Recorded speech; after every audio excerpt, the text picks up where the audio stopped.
Nichée au cœur de l'île de la Cité, la Sainte-Chapelle semble se réchauffer aux premiers rayons du soleil.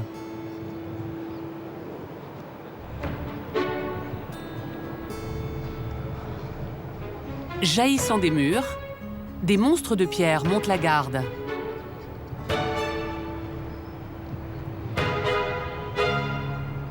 Depuis des siècles, les gargouilles se dressent pour protéger cette vieille dame, en plein renouveau. Vas-y Manu, monte. Ce matin, au pied de la Sainte-Chapelle, c'est justement une gargouille que les tailleurs de pierre réceptionnent.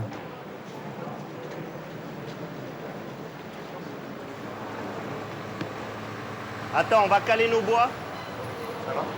Pour rejoindre ses sœurs, cette masse de pierre de 500 kilos va devoir maintenant être hissée tout en haut de la Sainte-Chapelle, à plus de 30 mètres de hauteur. Laurent Bouillot supervise cette opération risquée. C'est bon, on est équilibré. Car au moindre choc, la tête de la gargouille peut se briser. Bah, si ça tourne, elle peut toucher dans la sapine. Et là, c'est vraiment grave, quoi. Cette gargouille, depuis le temps qu'on en parle, tout le monde veut la voir. C'est 2 fois plus de stress que d'habitude, quoi.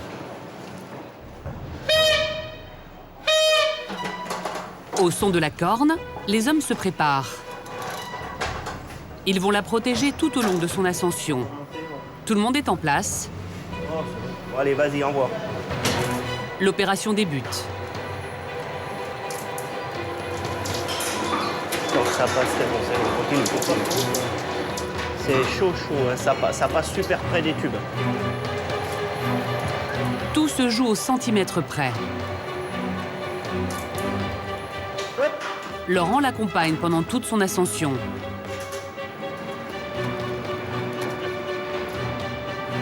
Attention. La sculpture arrive enfin à destination. Encore 50. Voilà, c'est bon.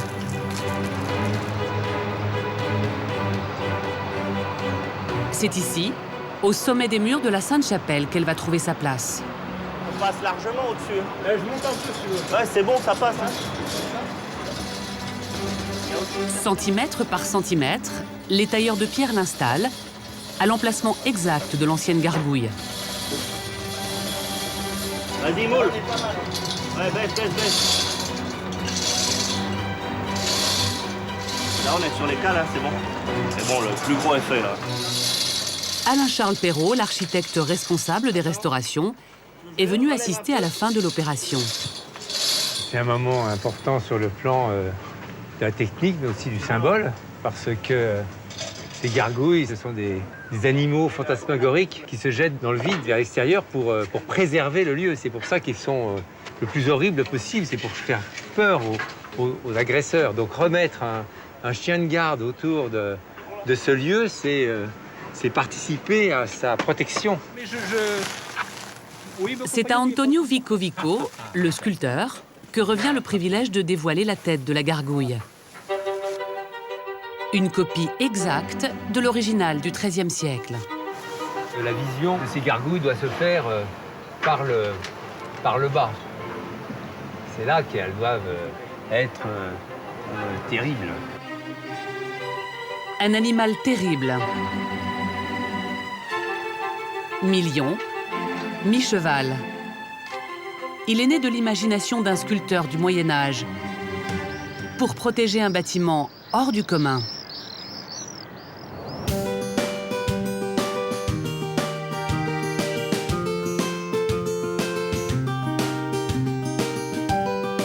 Construite au XIIIe siècle sur l'île de la Cité, la Sainte-Chapelle semble aujourd'hui noyée au cœur des bâtiments de Paris.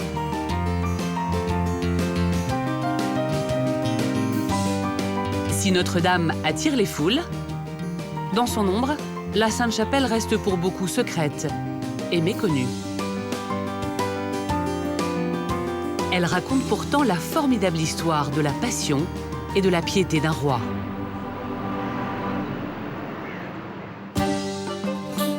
Ce roi, c'est Louis IX, plus connu sous le nom de Saint-Louis. C'est lui qui ordonne la construction, au cœur de son palais, d'une chapelle. Il veut y abriter le plus précieux de ses trésors, la couronne d'épines du Christ. En 1239, pour la somme considérable de 135 000 livres, il l'achète en effet à l'empereur de Constantinople. Ce roi puissant et pieux veut pouvoir vénérer ses reliques dans un endroit privé, entièrement dédié à leur culte. Alors il ordonne la construction d'un projet fou, un écrin de verre. Paris, au milieu du XIIIe siècle, est la capitale intellectuelle du monde chrétien. La Sainte-Chapelle va en devenir l'un des joyaux. Depuis la Révolution, la Sainte-Chapelle n'abrite plus les reliques, conservées aujourd'hui à Notre-Dame. Mais l'écrin a gardé toute son âme et reste un bâtiment hors du commun.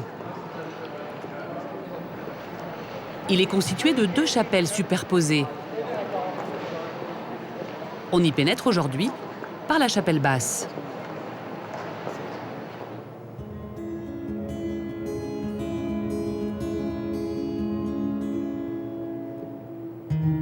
Du temps de Saint-Louis, elle accueillait les offices pour la noblesse et les employés du palais.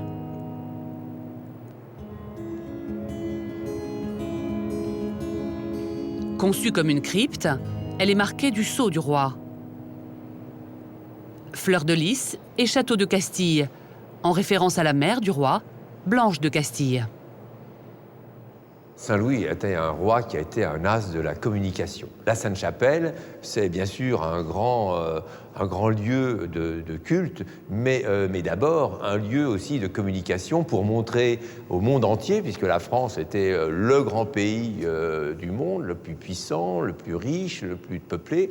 Et donc c'était une manière d'exprimer sa force avec les plus belles reliques et les plus importantes reliques liées à la Passion du Christ. Et puis ce bâtiment qui est un manifeste de puissance et de gloire. Et dans cet espace, tout est symbole. Mais les messages sont à déchiffrer, comme pour ces pierres de couleur. C'est l'évocation de la lumière qui traverse un matériau comme une pierre ou comme le verre. Et donc c'était aussi un symbole entre l'âme de l'homme qui est une sorte de caillou brut et qui, lorsqu'elle est traversée par la foi, devient lumineuse. Mais pour atteindre la vraie lumière, il faut accéder à l'espace réservé au roi. La chapelle haute. Ah mais quelle merveille!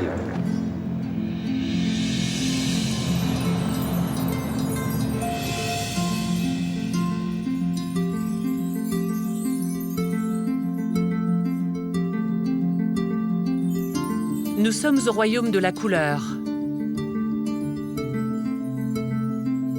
Au cœur d'une cage de verre et de lumière.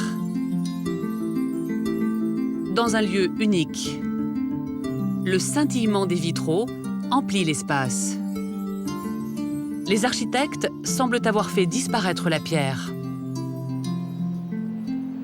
Il faut imaginer ce lieu sans les vitraux. On s'aperçoit qu'on a comme ça des espèces de grandes colonnes qui montent au ciel. Et en plus, en haut de ces colonnes, vous avez les voûtes qui poussent.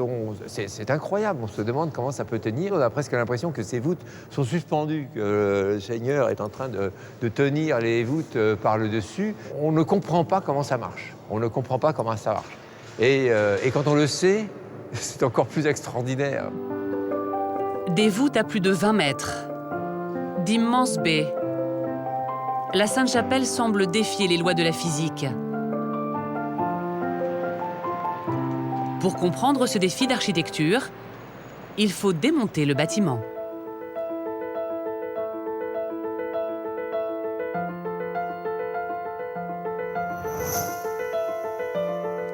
Si nous faisons disparaître les vitraux, il ne reste qu'une cage, un squelette de pierre.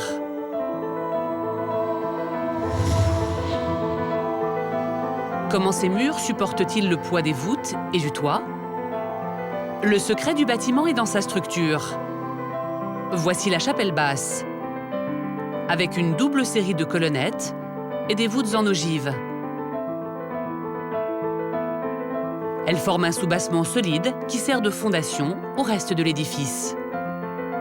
14 piliers de pierre forment la structure de la chapelle haute. leur épaisseur est en partie camouflée par le vitrail, créant ainsi l'impression d'une chasse de verre.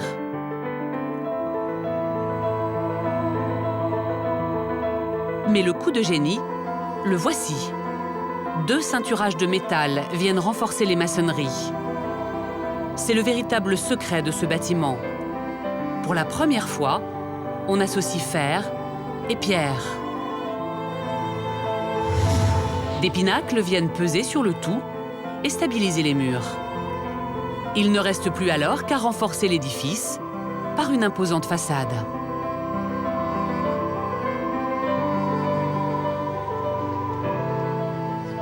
Il faut comprendre qu'à cette époque, l'architecture, c'était l'expression la plus pointue des arts et de la science. Ça correspondrait aujourd'hui à peut-être la découverte de l'espace, où toutes les techniques sont mises en place au niveau les plus pointus. Donc lorsque Saint-Louis devait pénétrer dans cette chapelle, il devait être quand même assez satisfait du royaume de France. Ce matin, au pied de l'édifice, des maîtres verriers sont à l'œuvre. Pour eux, un chantier important se termine. C'est bon? Tu vas aller devant? Et toi, tu restes derrière? Après des mois de restauration, certains vitraux vont retrouver leur place. Et pour les plus grosses pièces, l'opération est délicate. On fait le passage parce que bon, on veut pas qu'il arrive un accident et ce panneau est trop grand pour passer par l'extérieur. Donc on est obligé de le rentrer par l'intérieur de la Sainte-Chapelle. Au moindre choc, ces vitraux du XIIIe siècle pourraient se briser. Donc ici, c'est la partie la plus délicate. Hein. Voilà. Les restaurateurs reposent actuellement les vitraux des baies situées dans le cœur de la chapelle. Derrière ces échafaudages, à l'abri du regard des visiteurs. Ok. Donc tu me refais la même manière pour moi. Délicatement, ils sont répartis d'étage en étage. Voilà. Hop. Et voilà. Pour enfin retrouver leur emplacement dans la baie. Voilà. L'accrochage peut alors commencer. Donc là, pour l'instant, là, je l'installe dans son endroit. Voilà. Je mets les clavettes en attendant. Je prends ici ce qu'on appelle le feuillard. Je viens le bloquer. Feuillard, paneton, clavette. Cette technique permettait de monter et de démonter facilement les vitraux. Elle n'a pas changé depuis le Moyen-Âge. On est quasiment dans les mêmes conditions qu'il y a presque 1000 ans, pas tout à fait, mais presque. Et c'est pour nous, effectivement, une reconstitution un peu. On installe les vergettes maintenant, qui est vraiment l'étape finale. L'accrochage terminé, la lumière traverse à nouveau les vitraux et la finesse du dessin apparaît. On s'arrête sur des petits détails. Alors, je m'abuse beaucoup à compter les doigts des pieds, parce que des fois, le peintre en a fait un de plus ou un de moins. On n'imagine pas qu'on fasse autant de détails pour quelque chose qui va être vu 10 mètres plus bas. C'est notre privilège à nous, maîtres verriers, de pouvoir profiter de ces petits moments. Autre privilège pour les maîtres verriers, profiter des derniers rayons du soleil au sommet des verrières.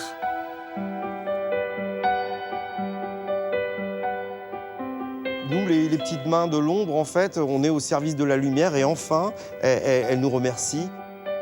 Ça parle, quoi. La couleur nous parle. C'est un message qui nous est envoyé et qui dure depuis bientôt 1000 ans, pas encore, mais ça va perdurer encore, je suis sûr.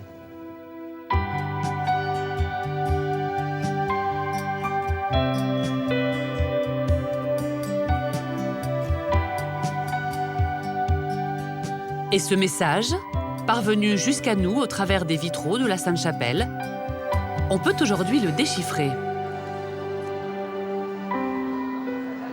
Le programme général est bien connu. Les 15 baies reprennent les grands épisodes de la Bible. Mais de nombreuses scènes ne sont pas tirées directement du livre saint. Elles mettent souvent en scène le roi. Un programme politique où l'on représente même le souverain sous les traits de prophète. Comme dans ce vitrail, où Saint Louis reçoit une épée directement des mains du Christ. Ou encore dans celui-ci, où le roi porte lui-même l'arche d'alliance. Un homme a étudié ce message politique. Pendant 5 ans, il a mené l'enquête. C'est un jeu de piste. C'est aussi bien scout que policier, vous voyez. Un jeu de piste, c'est vrai. Voilà, un vrai jeu de piste. Avec son équipe, il a fait une découverte. De nombreux vitraux de la chapelle sont directement inspirés de ce manuscrit. Il est connu sous le nom de Bible de Saint-Louis. C'est l'un des plus beaux livres du Moyen-Âge. À l'époque, il servait à l'éducation du roi et de sa famille.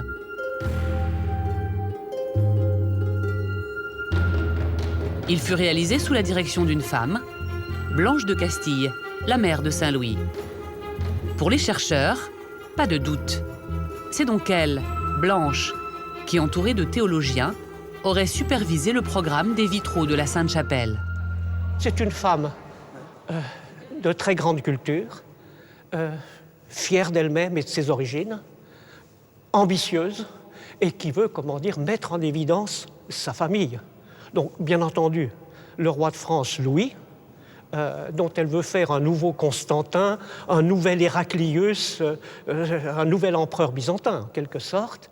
C'est une paraphrase de la Bible, en partie mise au service de l'idéologie royale de Saint-Louis. Voilà. De la propagande avant l'heure.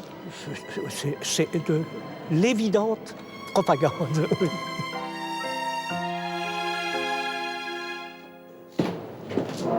Nous retrouvons Alain-Charles Perrault.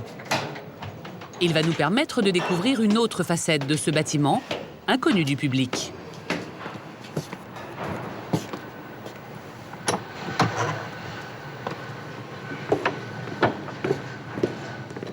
Nous sommes dans la charpente. Et en montant cet escalier, nous allons changer d'époque.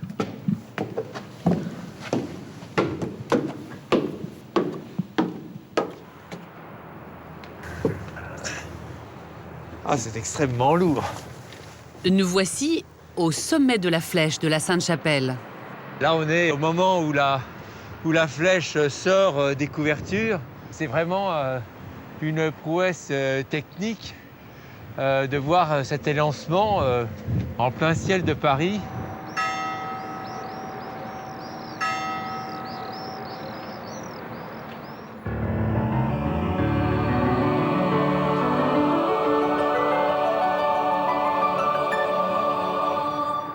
Cette prouesse technique date de 1853, car la Sainte-Chapelle est aussi une œuvre du XIXe siècle. À cette époque, la France redécouvre ses bâtiments gothiques. La Sainte-Chapelle est le premier chantier de restauration moderne. Sa flèche, détruite à la Révolution et reconstruite, elle s'élance désormais à plus de 40 mètres du sol.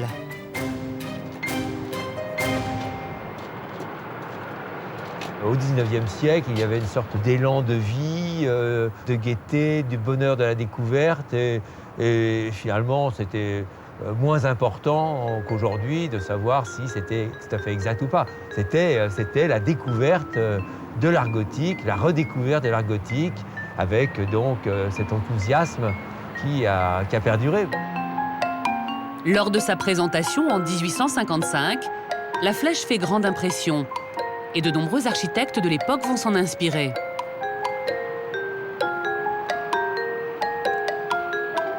Aujourd'hui encore, elle est le phare de la Sainte-Chapelle dans le ciel de Paris.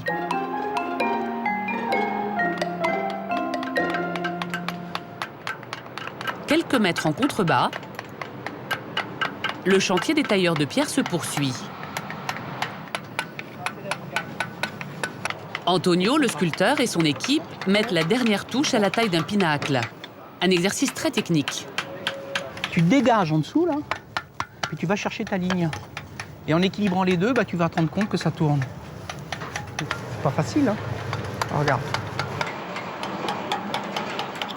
Un crochet se sculpte comme on écrit. On écrit sur une feuille de papier avec une écriture enlevée, rapide, qui suit l'idée. Eh bien, la sculpture du monument, c'est exactement ça. C'est une sculpture qui suit le geste vital premier, comme la végétation dans la nature, finalement. Visuellement, d'en bas, on a ce feu d'artifice végétal qui s'élève vers le ciel et qui crée un lien entre le ciel et la terre. Le soleil se couche sur Paris. Avant de repartir, Antonio est retourné voir sa gargouille. Ce sont les derniers coups de ciseaux, comme une dernière caresse. J'avais laissé environ un petit millimètre, un petit peu partout, de matière à enlever à la fin, pour redonner un petit peu de fraîcheur à toutes les lignes. C'est du plaisir. Dès qu'il y a du plaisir, généralement, il y a... le résultat est au rendez-vous. Voilà. Dans quelques jours, les hommes seront partis, mais du haut des murs de la Sainte-Chapelle, une nouvelle gargouille monte désormais la garde.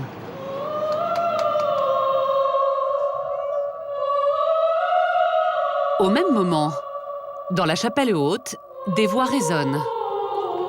Le son, on le laisse porter. On profite de cette très belle acoustique pour aller jusqu'au fond de la Sainte-Chapelle. Je dois entendre la résonance. Le chœur d'enfants de l'Opéra de Paris est en répétition. Ce soir, il faut absolument que les gens qui sont assis ici dans la Sainte-Chapelle aient l'impression de basculer dans le temps et d'arriver quasiment au moment d'un office. Le chef de chœur, Gaël Darchin, dirige un programme de musique sacrée. Une musique qui, depuis des siècles, résonne dans ce lieu. C'est une acoustique exceptionnelle. Parce que le spectateur est complètement empli par le son, notamment avec des voix d'enfants et des voix de garçons. On sait que c'était l'esthétique aussi qui était recherchée à l'époque. On recherchait des voix qui soient puissantes, qui soient aiguës et qui se rapprochent le plus possible des cieux, puisque les voix étaient là et les enfants qui chantaient à l'époque avec les chanoines au moment des offices étaient là pour nous rappeler qu'ils étaient, à travers cette musique, le lien entre le ciel et la terre. La nuit est maintenant tombée sur l'île de la Cité.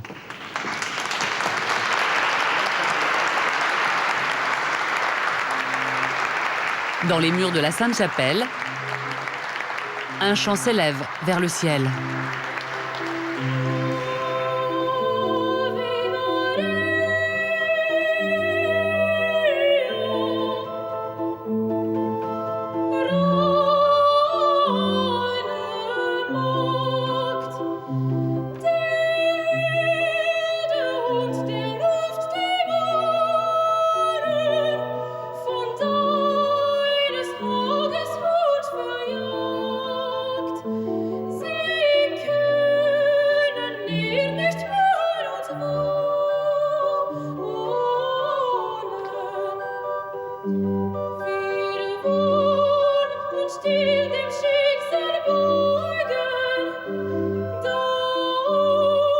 Comme un vaisseau de pierre dans la nuit de Paris, la Sainte-Chapelle nous rappelle qu'il y a plus de 8 siècles, un roi pieux fit le rêve de posséder le plus beau des écrins.